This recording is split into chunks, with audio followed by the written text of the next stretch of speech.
नमस्कार दर्शक बंधु आपण को आम चैनल को स्वागत।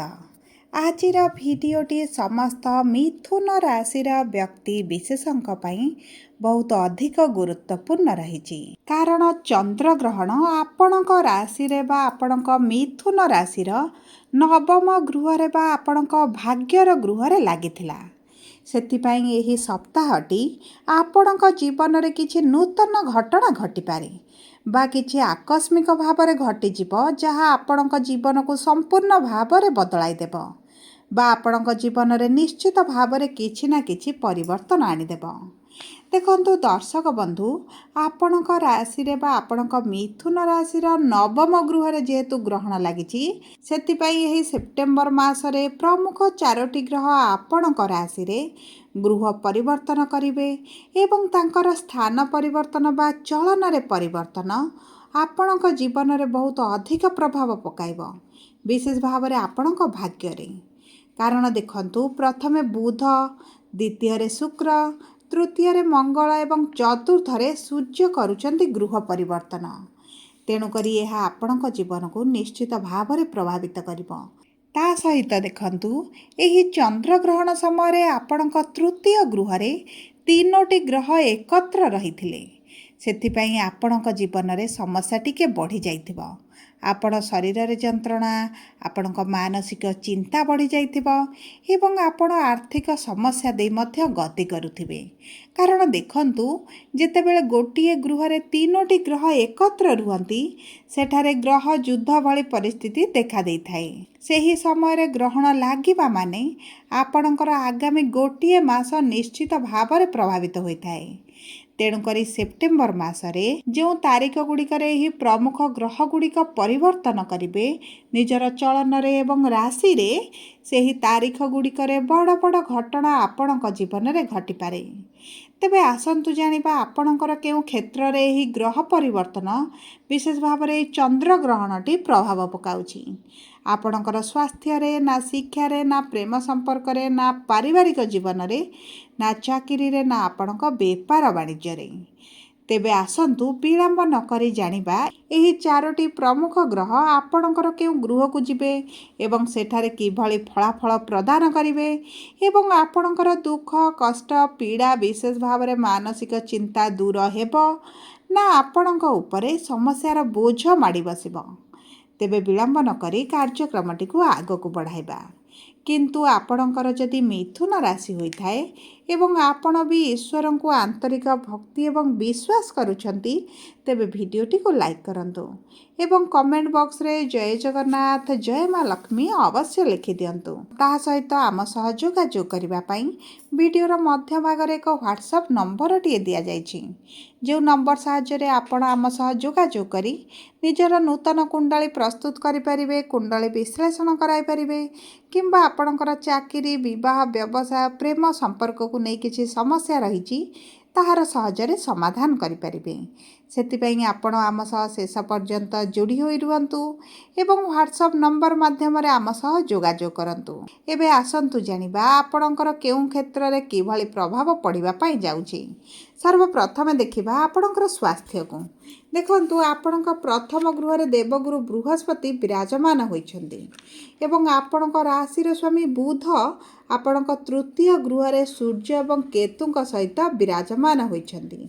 तेणुकरी आपणकर खाद्य पानीय को विशेष भाव में आपण ध्यान दियंतु कारण आपणक पेटरे समस्या टिके देखा दे पारे। विशेष भाव में आपणकर गर्भाशय रे आपणक किडनी रे किंबा आपणकर परिस्रा जनित इन्फेक्शन होई पारे। देखंतु जदि आपण महिला होइथांती पूर्वरु जदि आपणकर किछि परिस्रा जनित समस्या रहितला ताहा पुनर्बार बाहरिबार मध्य संभावना अछि।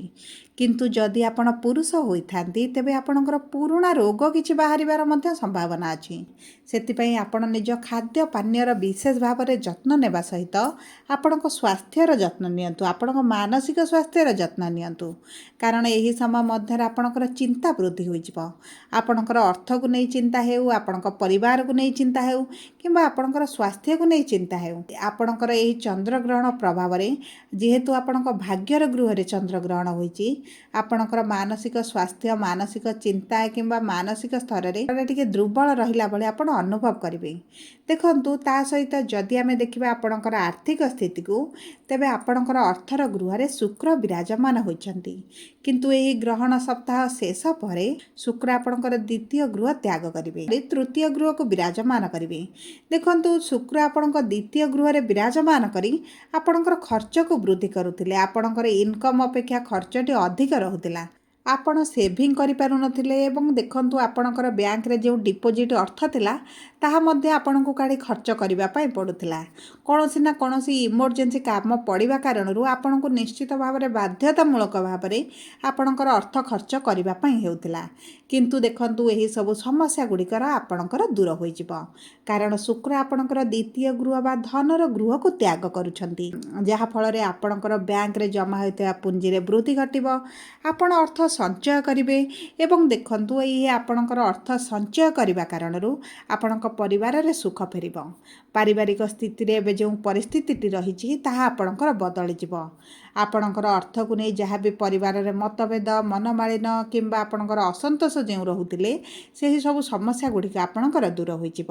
ଦେଖନ୍ତୁ, ଏହି ଅର୍ଥର ସମସ୍ୟା ଆପଣଙ୍କର ଚିନ୍ତାର ବଡ଼ କାରଣ ହୋଇଥିଲା। କିନ୍ତୁ ଦେଖନ୍ତୁ, ଏହି ଗ୍ରହଣ ସପ୍ତାହ ଶେଷ ବା ଆପଣଙ୍କର ଏହି ସେପ୍ଟେମ୍ବର ମାସ ଶେଷ, ଅକ୍ଟୋବର ମାସ ଆରମ୍ଭ ବେଳକୁ ଆପଣଙ୍କର ଯାହା ବି ବ୍ୟବସାୟ କରୁଛନ୍ତି, ଯାହା ବି ଚାକିରି କରିଛନ୍ତି, ସେଥିରେ ଆପଣଙ୍କର ଧୀରେ ଧୀରେ ଉନ୍ନତି ପରିଲକ୍ଷିତ ହେବ। କାରଣ ଗ୍ରହଣର ପ୍ରଭାବରେ ଚନ୍ଦ୍ରଙ୍କର ବଳ ଯେହେତୁ କ୍ଷୟ ଯାଇଛି, ଚନ୍ଦ୍ର ଯେହେତୁ ଦୁର୍ବଳ ସ୍ଥିତିରେ ଅଛନ୍ତି, ଆପଣଙ୍କର କୌଣସି କାର୍ଯ୍ୟରେ ଆପଣଙ୍କୁ ଏତେଟା ସଫଳତା ମିଳୁନଥିବ। ଆପଣ ଯଦି ଚାକିରି କରିଛନ୍ତି, ଆପଣଙ୍କ ଚାକିରି କ୍ଷେତ୍ରରେ ବହୁତ ଗୁଡ଼ିଏ ସମସ୍ୟା ଆସୁଥିବ। ଚାକିରି ପରିବର୍ତ୍ତନ କରିବା ପାଇଁ ଆପଣ ଚିନ୍ତା କରୁଥିବେ କିମ୍ବା ଆପଣଙ୍କର ବ୍ୟବସାୟ ଯଦି କରୁଛନ୍ତି, ବ୍ୟବସାୟରେ ପରିସ୍ଥିତି ଏତେଟା ଭଲ ରହିନଥିବ, ଆପଣଙ୍କର ଇନକମ୍ କମ୍ ହୋଇଯାଇଥିବ ଏବଂ ଦେଖନ୍ତୁ, ବହୁତ ଗୁଡ଼ିଏ ସମସ୍ୟା ଆପଣଙ୍କ ବ୍ୟବସାୟ, ଚାକିରି, ବ୍ୟାପାର ବାଣିଜ୍ୟରେ ଆପଣ ଦେଖୁଥିବେ। କିନ୍ତୁ ଆପଣଙ୍କର ଏହି ସବୁ ସମସ୍ୟା ଧୀରେ ଧୀରେ ଦୂର ହେବ। ଦେଖନ୍ତୁ, ଯେହେତୁ ଆପଣଙ୍କର ଦଶମ ଗୃହରେ ଶନି ବିରାଜମାନ ହୋଇଛନ୍ତି, ତେଣୁକରି ଆପଣଙ୍କ କୁଣ୍ଡଳୀରେ ଶନିଙ୍କର ସ୍ଥିତି କିଭଳି ରହିଛି ତାହା ସବୁଠାରୁ ଗୁରୁତ୍ୱପୂର୍ଣ୍ଣ। ଯଦି ଆପଣଙ୍କ କୁଣ୍ଡଳୀରେ ଶନି ଭଲ ସ୍ଥିତିରେ ଥିବେ, ଉଚ୍ଚ ଥିବେ କିମ୍ବା ମିତ୍ର ଗୃହରେ, ମିତ୍ର ରାଶିରେ ଥିବେ, ତେବେ ଆପଣଙ୍କର ଅର୍ଥଗତ ସମସ୍ୟା, ଚାକିରିରେ ସମସ୍ୟା, ବ୍ୟବସାୟରେ ଯାହା ବି ସମସ୍ୟା ଚାଲିଛି ତାହା ଆପଣଙ୍କର ଦୂର ହୋଇଯିବ।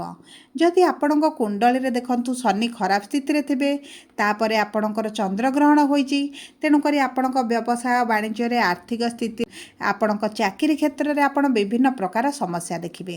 ଦେଖନ୍ତୁ, ଚନ୍ଦ୍ରଗ୍ରହଣର ପ୍ରଭାବ ଗୋଟେ ମାସ ପର୍ଯ୍ୟନ୍ତ ରହିବ, କିନ୍ତୁ ଶନିଙ୍କର ପ୍ରଭାବ ଆପଣଙ୍କ କର୍ମକ୍ଷେତ୍ର ଉପରେ ଦୀର୍ଘ 2.5 ବର୍ଷ ପର୍ଯ୍ୟନ୍ତ ରହିବ। ତେଣୁକରି କୁଣ୍ଡଳୀ ବିଶ୍ଳେଷଣ କରାନ୍ତୁ, ଜାଣନ୍ତୁ ଆପଣଙ୍କ କୁଣ୍ଡଳୀରେ ଶନିଙ୍କର ସ୍ଥିତି କିଭଳି ରହିଛି। ତା ସହିତ ଯଦି ଆମେ ଦେଖିବା ଆପଣଙ୍କର ପ୍ରେମ ସମ୍ପର୍କକୁ, ଆପଣଙ୍କ ବୈବାହିକ ସମ୍ପର୍କକୁ, ତେବେ ଦେଖନ୍ତୁ, ଆପଣଙ୍କ ପ୍ରେମ ସମ୍ପର୍କରେ ଦୂରତାଟି କମିଯିବ। କାରଣ ଆପଣଙ୍କର ଶୁକ୍ର ହେଉଛନ୍ତି ପଞ୍ଚମ ଗୃହର ସ୍ୱାମୀ ଏବଂ ଆପଣଙ୍କ ପଞ୍ଚମ ଗୃହର ସ୍ୱାମୀ ତୃତୀୟ ଗୃହକୁ ଗୋଚର କରୁଛନ୍ତି ଏବଂ ଦେଖନ୍ତୁ, ଆପଣଙ୍କର ପଞ୍ଚମ ଗୃହକୁ ମଙ୍ଗଳ ଗୋଚର କରୁଛନ୍ତି। ଏହି କାରଣରୁ ଆପଣଙ୍କ ସମ୍ପର୍କରେ ଟିକେ ମନମାଳିନ, ଝଗଡ଼ା ଭଳି ପରିସ୍ଥିତି ମଧ୍ୟ ବଢ଼ିପାରେ। ସେଥିପାଇଁ ଆପଣ ଚେଷ୍ଟା କରନ୍ତୁ ଆପଣଙ୍କ ବାଣୀକୁ ମଧୁର କରିବା ପାଇଁ। କାରଣ ଦେଖନ୍ତୁ, ଏହି ଚନ୍ଦ୍ରଗ୍ରହଣ ପ୍ରଭାବରେ ଆପଣଙ୍କ ପ୍ରେମ ସମ୍ପର୍କରେ ଟିକେ ଦୂରତାଟି ବଢ଼ିଯିବ ଏବଂ ଆପଣ ଯଦି ଏହି ସମୟ ମଧ୍ୟରେ, ଏହି ସପ୍ତାହ ମଧ୍ୟରେ କିମ୍ବା ଏହି 15 ଦିନ ମଧ୍ୟରେ କୌଣସି ସ୍ଥାନକୁ ଆପଣଙ୍କ ସାଥୀଙ୍କ ସହିତ ନ ଯାଆନ୍ତି, ଏହା ଆପଣଙ୍କ ପାଇଁ ବହୁତ ଭଲ ରହିବ। କାରଣ ଆପଣଙ୍କୁ ନିନ୍ଦା ଅପବାଦ ମିଳିବାର ମଧ୍ୟ ବହୁତ ଅଧିକ ସମ୍ଭାବନା ଅଛି। ଯଦି ଏହି ସମୟରେ ଆପଣ ଟିକେ ଜଗିଯିବେ ଏବଂ ଆପଣଙ୍କ ପ୍ରେମ ସମ୍ପର୍କକୁ ବିବାହରେ ପରିଣତ କରିବା ପାଇଁ ଚେଷ୍ଟା କରିବେ, ଏହା ଆପଣଙ୍କ ସମ୍ପର୍କ ପାଇଁ ଭଲ ରହିବ ଏବଂ ଆପଣଙ୍କ ପାଇଁ ମଧ୍ୟ ଭଲ ରହିବ। ଦେଖନ୍ତୁ, ଆପଣ ଠକାମିର ଶିକାର ହେବାର ମଧ୍ୟ ବହୁତ ଅଧିକ ସମ୍ଭାବନା ଅଛି। ସେଥିପ୍ରତି ମଧ୍ୟ ଆପଣ ଟିକେ ଦୃଷ୍ଟି ଦେବେ। ଦେଖନ୍ତୁ, ଯଦି ଆପଣଙ୍କ ପ୍ରେମ ସମ୍ପର୍କକୁ ବିବାହରେ ପରିଣତ କରିବା ପାଇଁ ଚାହୁଁଛନ୍ତି, ତେବେ ଏହି ସମୟଟି ଆପଣଙ୍କ ପାଇଁ ବହୁତ ଭଲ ରହିଛି। କାରଣ ଗୁରୁ ଆପଣଙ୍କ ଯେହେତୁ ରାଶିରେ ଅଛନ୍ତି, ପ୍ରେମ ସମ୍ପର୍କକୁ ବିବାହରେ ପରିଣତ କରିବାରେ ସହାୟକ ହେବେ। किंतु देखंतु आपणक कुंडली जदि प्रेम विवाहर जोग नाही तेबे आपणकर विवाह होई परिबा नाही। आपणकर कौनसी ना कौनसी कारणवशतः विवाह बाधा विघ्न अर्चन सृष्टि हेब एवं आपणक संपर्क में ब्रेकअप भली परिस्थिति मध्य देखाजिब।